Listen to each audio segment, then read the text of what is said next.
da amada igreja, com a paz do Senhor, a todos os ouvintes que estão nos seus lar, ligadinhos, sintonizados conosco aqui, a bendita e gloriosa paz do Senhor. Amém? Os irmãos presentes podem tomar seus assentos. É uma felicidade, uma alegria poder estar aqui hoje com os irmãos, revendo muitos irmãos da minha época de congregação aqui, como o nosso irmão Rode disse, congreguei um tempo aqui com os irmãos. E é uma felicidade estar mais uma vez aqui, juntamente com os irmãos, para transmitir uma palavra que o Senhor tem colocado em meu coração. Sabemos que vivemos tempos difíceis, tempos trabalhosos. Muitos podem dizer o Apocalipse está aí, mas o Apocalipse já está há muito tempo, irmãos. João, no seu evangelho, já dizia: filhinhos, já é a última hora. Se há 2000 anos atrás é a última hora, que época vivemos agora? Último segundo? Último milésimo de segundo? Em Hebreus é claro, o que há de vir virá e não tardará. Então que possamos estar firmes em Cristo, guardando a sua palavra. Convido a todos, amados irmãos e aos ouvintes, a abrir as vossas Bíblias comigo, no livro do Êxodo, no seu capítulo 10, e versículo 21, 22 e 23. Assim diz a palavra. Então disse o Senhor a Moisés: estende a tua mão para o céu, e verão trevas sobre a terra do Egito, trevas que se apalpem. E Moisés estendeu a sua mão para o céu, e houve trevas espessas em toda a terra do Egito por 3 dias. Não viu um ao outro, e ninguém se levantou do seu lugar por 3 dias. Mas todos os filhos de Israel tinham luz em suas habitações. Amém? Apenas reforçando no final do versículo 23. Mas todos os filhos de Israel tinham luz em suas habitações. Glória a Deus. Aleluias. Deus é fiel. Uma passagem que muitos conhecem. Mas vamos relembrar um pouquinho o contexto histórico em que essa palavra está situada. Vamos nos lembrar que o povo de Israel ficou cativo no Egito por cerca de 400 anos. Desceram ali Jacó e sua família, e José mais tarde. E após a morte de José, o faraó que se levanta cativa o povo, torna o povo escravo. E o povo começa a passar por grande aflição. Aí nós vemos então Deus levantar um homem, um filho seu, um hebreu, criado no palácio, um príncipe egípcio, para dizer, mas o povo de Deus. Deus tira ele do meio do povo e leva para o deserto, para o aprendizado. E uma coisa que é interessante no chamado de Moisés, é que quando Deus começa a falar com Moisés na sarça, os irmãos podem ver isso no capítulo 3 do Êxodo, Deus falando com Moisés através da sarça, Deus fala assim: e disse o Senhor: tenho visto atentamente a aflição do meu povo que está no Egito, e tenho ouvido o seu clamor por causa dos seus exaustores, porque conheci as suas dores. Veja o cuidado de Deus. O povo 400 anos ali, sofrendo. E o povo começa a clamar. E qual que é o segredo? É clamar a Deus, é buscar a Deus. Porque quando clamamos, Deus ouve. Jesus é bem claro: bater, bater e abrir-se-vos-á. Pedir e recebereis. E o povo no Egito, em meia aflição, clamou ao Senhor. E quando o Senhor aparece a Moisés, fala: tenho visto atentamente a aflição do meu povo que está no Egito. E é isso que Deus fala para nós hoje. Deus não se esqueceu de nós. Deus não se esqueceu de nenhum de nós, não. Ele tem ouvido as nossas aflições. Cada um na sua vida tem seu problema particular. Tem suas aflições, suas angústias. Muitas vezes é no serviço, muitas vezes é em casa, muitas vezes na família. Mas todos temos as nossas aflições. Todos nós temos as nossas lutas diárias que enfrentamos. Mas basta clamar ao Senhor, porque Ele tem ouvido. E Deus então chama Moisés e manda de volta para o Egito. Agora não como príncipe, mas como libertador. E Deus começa a fazer a sua obra no Egito. E como é que Deus vai operar essa obra, essa libertação? Deus poderia ir de muitas maneiras. Ele é Deus. Se Deus quisesse, poderia simplesmente convencer o faraó a libertar. Porque Ele tem poder para isso. Mas Deus, Ele gosta de se manifestar. Ele gosta de falar com o homem de como entenda. Ele gosta de mostrar que Ele é Deus. E qual que é o meio, a maneira que Deus vai libertar o seu povo? Mostrando para os egípcios que os seus deuses, a sua idolatria, não tinha poder. Deus resolve então entrar numa batalha, vamos dizer assim, contra os deuses egípcios da idolatria. E ele vai vencendo um por um. Se nós formos acompanhar as 10 pragas que é apresentada no Êxodo, cada praga está combatendo um deus egípcio, um deus da idolatria. Então Deus usa esse meio. Deus podia usar de diversas maneiras. Deus podia mandar fogo do céu, consumir os egípcios e libertar o seu povo. Poderia. Mas Deus quis trabalhar dessa maneira. Muitas vezes, irmãos, nós não compreendemos o trabalhar de Deus. Nós não entendemos por que está acontecendo na nossa vida. Estamos às vezes passando um aperto, mas por quê? Porque a questão não é o porquê, irmãos. É o para quê. Qual que é o propósito de Deus? Nós temos que ter ciência e crer que Deus é soberano. É onipotente, tem todo o poder. Ele é onisciente, tem todo o conhecimento. E Ele é onipresente, está em todo lugar. Nós temos que confiar que Deus cuida de nós, irmãos. Nós temos que confiar que Ele sabe o que faz. E não ficar indagando por que disso, por que daquilo. Mas confiar que, como diz o apóstolo Paulo, que todas as coisas cooperam para o bem daqueles que o amam. E Deus começa então a fazer a sua obra. E Ele começa a mandar as pragas. Qual que foi a primeira praga? Vamos enumerar? Águas em sangue. Qual que foi a segunda praga? Rãs. A terceira praga de piolhos. A quarta praga, moscas. A quinta, peste nos animais. A sexta, saraiva de fogo. A oitava, gafanhotos. A nona, trevas. E a 10ª, a morte do primogênito. Cada praga destruindo e mostrando o poder de Deus sobre a divindade egípcia. Mas por que você está falando sobre isso, irmão Renan? Qual que é a intenção? Por que você leu justamente sobre a praga das trevas? Vamos chegar lá, irmãos. A primeira coisa que eu quero mostrar para os irmãos, nessas passagens, é um cuidado que Deus está tendo com o seu povo. Foram 10 pragas. Mas a gente vai notar alguns versículos. Por exemplo, no capítulo 8, versículo 22. A gente encontra a praga das moscas. E fala aqui no versículo 22. E naquele dia eu separarei a terra de Gósen, em que meu povo habita, a fim de que nela não haja enxames de moscas, para que saibas que eu sou o Senhor no meio dessa terra. E porei separação entre o meu povo e o teu povo. Amanhã será este sinal. E isso nós vemos Deus fazendo uma separação entre o que era seu e o que não era, na quarta praga, que é a praga das moscas. Na sequência, nós temos também o capítulo 9, versículo 4 ao 6. O que fala no capítulo 9? Vamos lá, versículo 4. E o Senhor fará separação entre o gado dos israelitas e o gado dos egípcios, para que nada morra de tudo o que for dos filhos de Israel. E o Senhor assinalou certo tempo, dizendo: amanhã fará o Senhor essas coisas na terra. E o Senhor fez essas coisas no dia seguinte, e todo o gado dos egípcios morreu, porém do gado dos filhos de Israel não morreu nenhum. Essa praga já é a praga dos animais, que é a quinta praga. E mais uma vez, Deus faz separação entre o que é dele e entre o que não é. Entre o que está na luz e entre o que não está na luz. Quer mais um exemplo? O capítulo 9, versículo 26 também. Temos aqui, na praga da saraiva. Deus estava mandando saraiva para todo o Egito.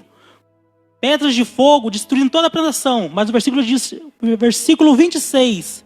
Somente na terra de Gósen, onde estavam os filhos de Israel, não havia saraiva. Amém, irmãos? O que eu posso notar com esse texto aqui? Ainda que as demais pragas não tenham uma ligação direta falando que o povo de Israel não sofreu, eu creio e tenho ficção que o Senhor poupou os israelitas de todas as pragas. Não foram somente essas que eu citei, que tem os versículos, mas o Senhor estava guardando o seu povo de todas as pragas. E aonde chegamos no texto da leitura, que é no capítulo 10, versículo 23, a parte B, que é a praga das trevas, onde eu li: mas todos os filhos de Israel tinham luz em suas habitações. Os irmãos notaram o cuidado de Deus? O Egito um caos. O Egito desesperado. 10 pragas. Na verdade estamos na 9ª aqui.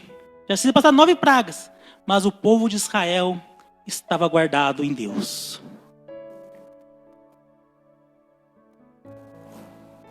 Agora vamos deixar um pouquinho essa passagem aqui.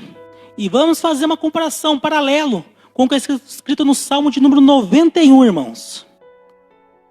Um salmo bastante conhecido de todos. E vamos ver o que fala nesse salmo agora. O que o salmo vem a falar sobre a proteção de Deus, o cuidado de Deus. Vamos ler pausadamente e acompanhar a leitura. O salmista começa aqui, o Salmo 91.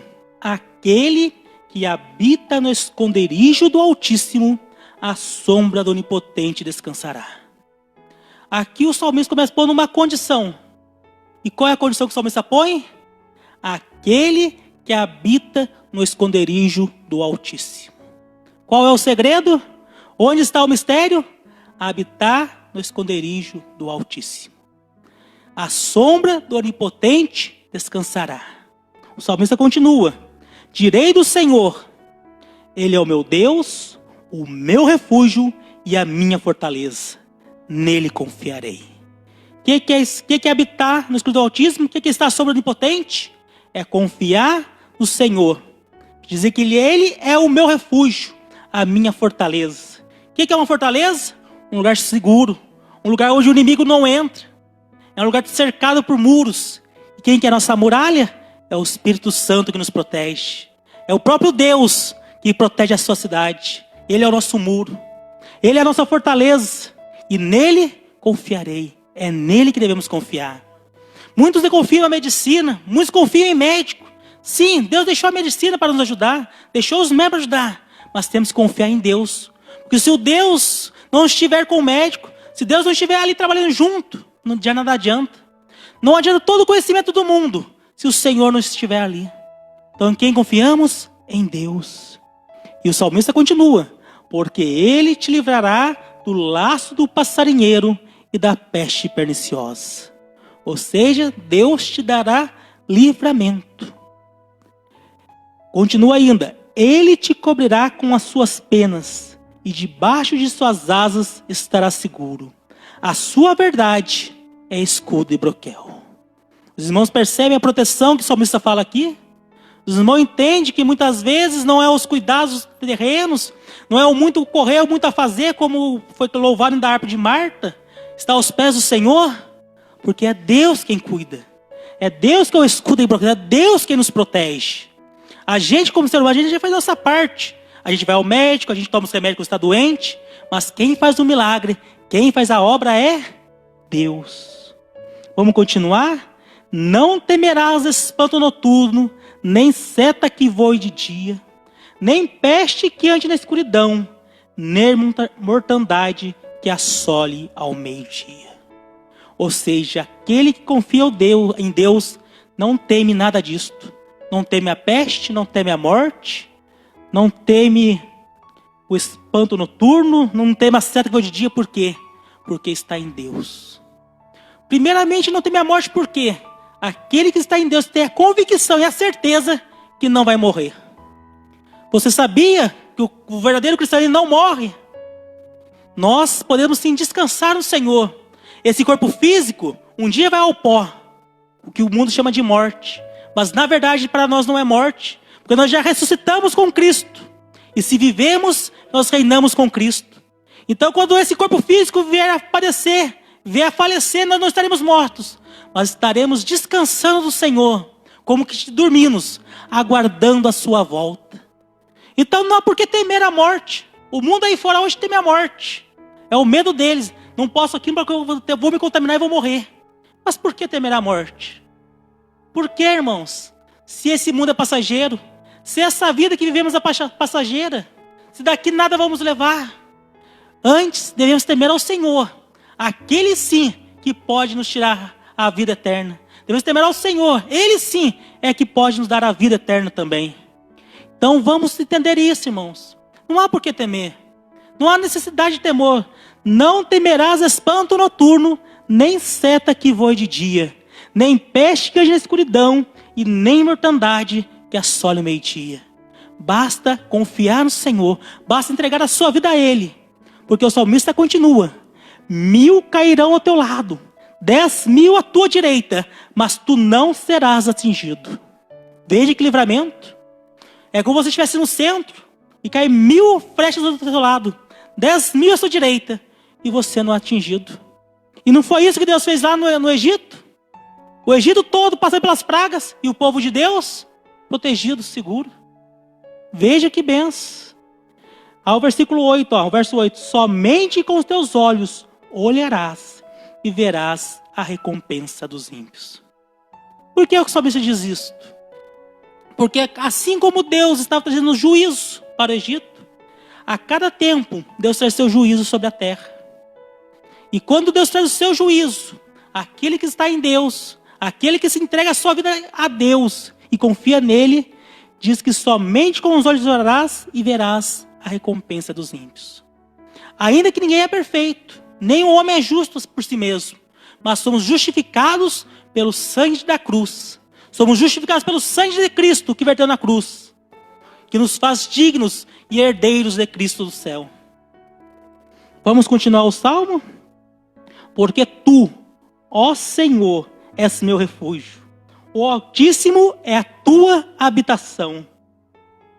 Porque aos seus anjos dará ordem a teu respeito, para te guardarem em todos os teus caminhos. És o meu refúgio, o Altíssimo é a tua habitação. É o morar, é o esconder-se em Deus. Nenhum mal te sucederá, nem praga alguma chegará à tua tenda. Mais uma vez o salmista aqui confirma a promessa dos que estão guardados no Senhor, não é atingido pelo mal. Os que estão debaixo das asas do Onipotente, debaixo da sua sombra, não é atingido. Nenhum, irmãos, nenhum mal te sucederá, e nem praga alguma chegará à tua tenda. Essa é a promessa de Deus para nossos dias. Essa é a promessa que Deus tem para o seu povo, que Ele tem nos guardado, Ele tem nos protegido, e é Ele que devemos confiar, e é a Ele que devemos entregar a nossa vida. Porque aos seus anjos dará ordens a teu respeito, para te guardarem em todos os teus caminhos. É o Senhor, irmãos. A honra é dEle, a glória é para Ele. É Ele quem faz isso acontecer. É dEle o poder. E se estamos nele, estamos guardados. E continua falando que eles te sustentarão nas suas mãos, para que não tropeces com teu pé em pedra. Pisarás o leão e a áspide, calcarás aos pés o filho do leão e a serpente. O que o Senhor está falando aqui? Que quem nos sustenta é Deus. Que Ele nos segura nas suas mãos, para que mesmo quando a gente tropeçar, a gente não venha cair. Que mesmo que aconteça de se pisar o leão e a serpente, que é a áspide, Ele vai estar nos guardando. Então não importa a situação, não importa o perigo, quem nos guarda é Deus. Pois que tão encarecidamente me amou, também eu o livrarei, pô-lo-ei num alto retiro, porque conheceu o meu nome. Ele me invocará, e eu lhe responderei. Estarei com ele na angústia, livrá-lo-ei e o glorificarei. Dar-lhe-ei abundância de dias e lhe mostrarei a minha salvação. A promessa de Deus para nós, mais uma vez aqui, Deus fala que Ele me invocará e eu lhe responderei. Ou seja, basta invocarmos, basta buscarmos, basta nós clamarmos a Deus que Ele nos ouvirá. Basta nos despojarmos do nosso eu, nossos desejos, nossas vontades. Porque o ser humano, irmãos, é um ser que por natureza é soberbo. Ele acha que pode, ele acha que faz, ele acha que é o centro das atenções. E esquece que o centro é Jesus Cristo. O centro das atenções, o centro de tudo de Jesus não é o ser humano. Então, para nós chegarmos a Deus, nós temos que nos despojar de nós mesmos. Temos que deixar nossas convicções, deixar os nossos achismos, deixar tudo aquilo que conhecemos para nos aproximar de Deus. Não foi isso que Deus fez com Moisés? Moisés era um príncipe do Egito, ensinado na arte, na letra do Egito, homem de grande conhecimento. Mas não era isso que Deus procurava. Deus mandou Moisés para o deserto por 40 anos, para que lá no deserto ele pudesse aprender a linguagem das ovelhas como pastor. Veja que Moisés teve que deixar tudo que ele sabia.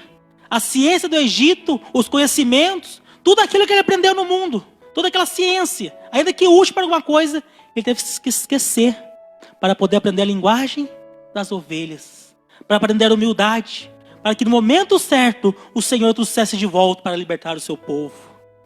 Então, voltamos aqui, ó. Ele me invocará e eu lhe responderei. Estarei com ele na angústia, livrá-lo-ei e glorificarei. Amém, irmãos? Essa é a promessa de Deus. Veja que maravilha. Feito esse paralelo, irmãos, vamos voltar lá para a palavra que nós lemos em Êxodo. Capítulo 10, e os versículos 21, 22 e 23. De todas as 10 pragas, por que será que Deus colocou essa no meu coração?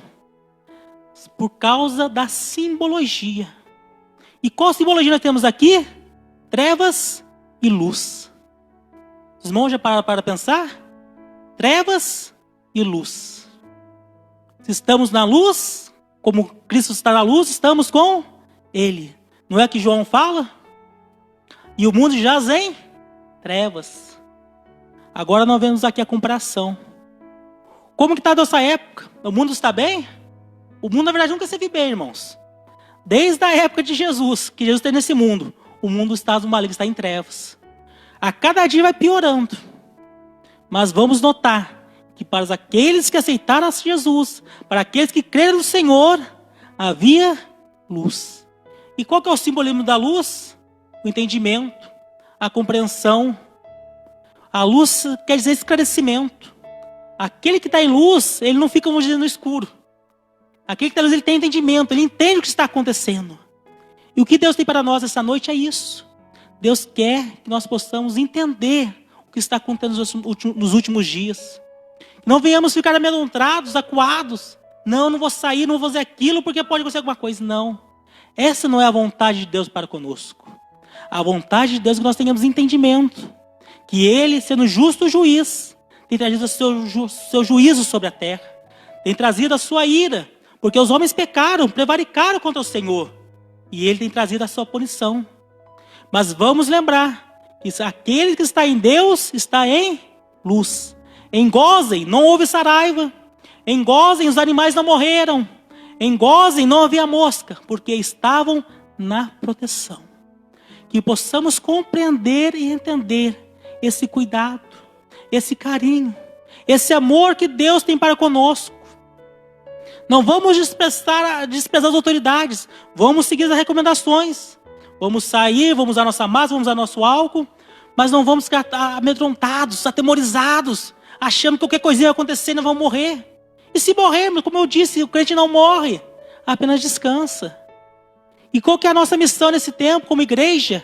É transmitir essa paz, essa serenidade para os que estão de fora. Qual que é a missão da igreja? Não é levar Cristo ao mundo? Não é falar do amor de Jesus? Então, o mundo está um caos, irmãos. Nós vemos as pessoas correndo de um lado para o outro, atemorizadas. E é a hora de nós, como igreja, falarmos que se estamos em Cristo, não há por que temer. Cristo é a nossa salvação. Cristo é o nosso refúgio. Ele é a nossa libertação. Nós agora temos que ser como um farol, apontando para o mundo, mostrando que somente Cristo pode nos dar o livramento.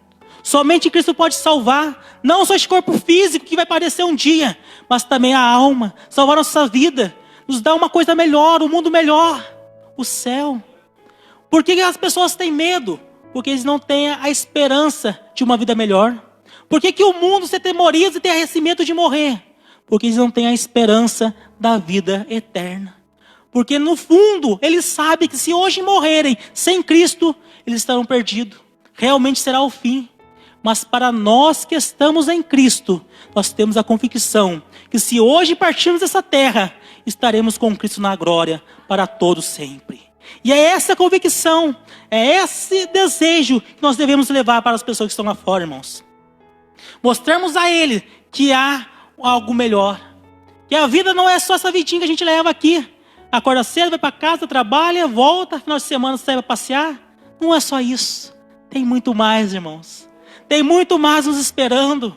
O céu é maravilhoso, o céu é um lugar glorioso, é para isso que lutamos, é para isso que batalhamos, é para isso que vivemos, para alcançarmos os céus, irmãos. Que possamos guardar firme essa palavra e ter a convicção que Deus está conosco. Amém, irmãos? Esta é a palavra que eu gostaria de deixar para a igreja nesta noite. Deus seja louvado.